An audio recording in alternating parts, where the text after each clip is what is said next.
Evangelho de João, o capítulo de número 15. E nós vamos ler a partir do primeiro versículo. Evangelho de João, o capítulo de número 15, a partir do primeiro versículo. Eu quero ser breve nas minhas palavras, porque eu quero orar por você. Eu quero ministrar a palavra a bênção de Deus, a unção de Deus sobre a sua vida nessa noite. Evangelho de João, o capítulo 15, a partir do primeiro versículo, diz o seguinte: Eu sou a videira verdadeira, o meu pai é o agricultor. Todo ramo que estando em mim não dá fruto, ele corta. E todo que dá fruto, ele poda, para que dê mais fruto ainda. Vocês já estão limpos pela palavra que lhes tenho falado. Permaneçam em mim, e eu permanecerei em vocês. Nenhum ramo pode dar fruto por si mesmo. Se não permanecer na videira, vocês não podem dar fruto. Se não permanecerem em mim, eu sou a videira, vocês são os ramos. Se alguém permanece em mim e eu nele, esse dará muito fruto. Mas sem mim, vocês não podem fazer coisa alguma. Se alguém permanecer em mim, será como um ramo. Se alguém não permanecer em mim, será como um ramo que é jogado fora e seca. Tais ramos são apanhados, lançados ao fogo e queimados.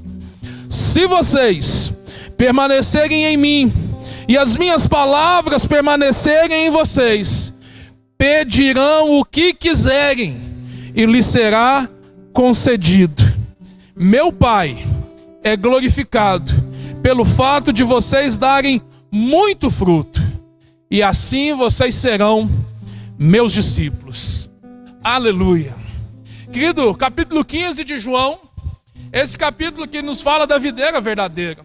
Entendendo, na verdade, que Jesus é essa videira, é uma das ilustrações que ele usa para falar sobre a igreja, para falar sobre o relacionamento que Deus, na verdade, deseja desenvolver com cada um de nós. Querido, eu queria te chamar a atenção para uma palavra muito importante nesse texto. Esse texto fala, na verdade, ou seja, de unidade. Fala, na verdade, de perseverança. Fala, na verdade, de permanecermos juntos. E quando nós olhamos para o tempo que nós estamos vivendo, isso se faz muito necessário. Muito necessário. Para a glória de Deus, nós somos uma igreja que vai além das quatro paredes. Nós estamos, na verdade, nesse momento, reunidos aí em dezenas de lares. E a bênção do Senhor está fluindo. Há um fluir de Deus sobre nós. E a palavra diz o seguinte: permaneçam em mim e eu permanecerei em vocês. Há uma atitude que o Senhor espera de cada um de nós. E essa atitude, na verdade, é a de permanecer. Momentos de dificuldade, de crise, de luta, de perseguição, de problemas, nos levam muitas das vezes a desistir. A olhar para as dificuldades, a olhar para os problemas e pensar o seguinte: agora acabou. Agora como que será? Nós não sabemos, nós temos tantas incertezas. Querido, é necessário que haja no nosso entendimento, na nossa mente, no nosso coração, a certeza que Deus nunca nos abandona, que Deus permanece conosco, que Ele permanece fiel à sua palavra, permanece fiel a nós, mesmo quando nós falhamos. Agora, a atitude que Jesus espera de nós é que nós possamos permanecer nele. E Ele também, a resposta dele a isso, é que Ele permanecerá em nós. Isso fala, na verdade, de um relacionamento. É importante que você entenda o seguinte: Deus não vai agir na sua vida sem que você dê liberdade. Deus não vai agir na sua vida sem que Ele tenha espaço, na verdade, para viver e cumprir os propósitos dEle para você. Talvez você olhe e fale assim: mas logo agora, nós não podemos nem ir ao prédio, nós não podemos nem nos reunir como igreja. Nós podemos sim. Você, aonde você está, você é morada do Espírito Santo. Você, na verdade, é um representante do reino de Deus. Você é, na verdade, ou seja, parte dessa videira verdadeira. A chave para que nós possamos entender é o seguinte: que ninguém pode dar fruto por si mesmo. Ou seja, individualmente, nenhum de nós é igreja. Individualmente, nenhum de nós pode resolver todos os seus problemas.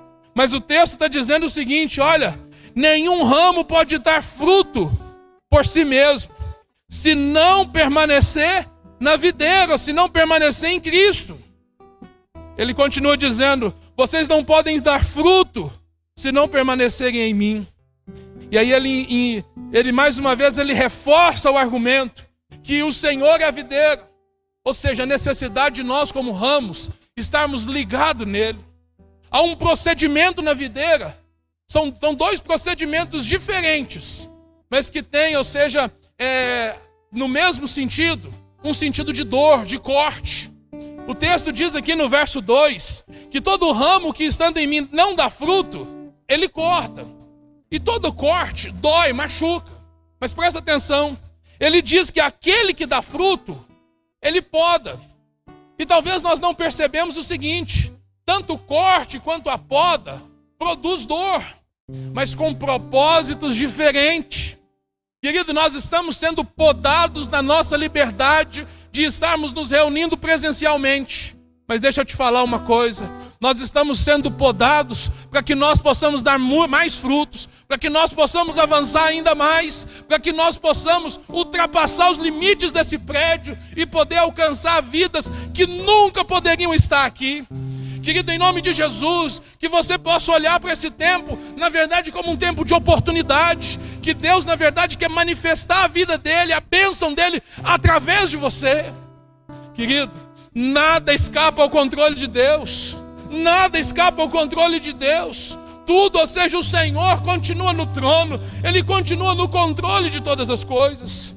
É necessário que eu e você mantenhamos o nosso coração focado no Senhor, focado nele, para que nós possamos desfrutar de tudo que Deus tem para nós. Talvez você anda desanimado, talvez você anda aí angustiado, com medo, com aflições, mas presta atenção, há uma promessa de Deus para a sua vida, há uma promessa de Deus sobre a sua vida, você que permanece no Senhor, que permanece conectado no Senhor. O verso de número 7 diz o seguinte, se vocês permanecerem em mim, e as minhas palavras permanecerem em vocês, pedirão o que quiserem, e lhes será concedido. Querido, não há motivos para você temer, não há motivo para você ficar inseguro. Por quê? Porque o Senhor está cuidando de nós, o Senhor está conosco. E presta atenção, há uma promessa de Deus liberada sobre a sua vida, que se você permanecer, se você não se deixar levar pelos problemas, se você não se desconectar da videira, se você não se desconectar da comunhão da igreja, querido, há uma promessa em que o Senhor, Ele estará agindo na sua vida. A Bíblia diz que a fé vem pelo ouvir, e o ouvir da palavra de Deus. Permanecer no Senhor é estar conectado nele. E entender o seguinte, que assim como toda árvore, ela produz algo dentro dela, a videira produz algo no seu interior, que alimenta os seus ramos. A biologia vai chamar isso de seiva. A seiva é produzida pela videira e alimenta os ramos. E alimenta, na verdade, os ramos, para que os ramos deem flores, folhas, frutos, flores, frutos. Mas isso tudo acontece por quê? Porque enquanto o ramo está conectado na videira, a seiva vai sendo gerada e vai alcançando todas as extremidades dela. Que dessa seiva é o Espírito Santo que nos une, é o Espírito Santo, na verdade, que flui de dentro de nós, que é o Senhor fluindo através de nós e nos fortalecendo e nos dando força, vida para continuar. A palavra de Deus é o alimento. Querido, esse é um tempo de você voltar os seus olhos para a palavra e entender o seguinte, eu preciso permanecer no Senhor, e as palavras do Senhor também precisam permanecer em mim. Ou seja, eu preciso orientar a minha vida com base naquilo que a palavra diz. Você olha para os jornais, você olha para os noticiários, e os noticiários te dão uma notícia de sofrimento, de luta, de dificuldade, querendo pôr medo. Querido, mas você olha para a palavra, e quando você olha para a palavra, você se enche de esperança, porque a palavra de Deus diz que haverá um dia em que toda lágrima, o Senhor vai enxugar toda lágrima, que o nosso rosto vai se encher de alegria. Querido, há uma provisão de Deus para a sua vida hoje, e essa provisão está em permanecer no Senhor, em se conectar no Senhor, em estabelecer de fato um relacionamento de intimidade com Deus. Ele é a videira, você é o ramo. Presta atenção, há um propósito de Deus para a sua vida. Deus quer sarar suas feridas, Deus quer cuidar das suas dificuldades, para que você seja frutífero. Porque olha, o verso 8 diz o seguinte: o meu Pai que está nos céus, Ele é glorificado pelo fato de vocês darem muito fruto, e assim vocês serão meus discípulos. Querido, foi isso que o Senhor Jesus Cristo disse a respeito de mim e de você. Essa pandemia, na verdade, encare isso, na verdade, como uma oportunidade. Uma oportunidade de você investir tempo, investir a sua vida no Senhor Jesus, para que Ele possa transformar a sua vida e transformar a vida daqueles que estão próximos de você.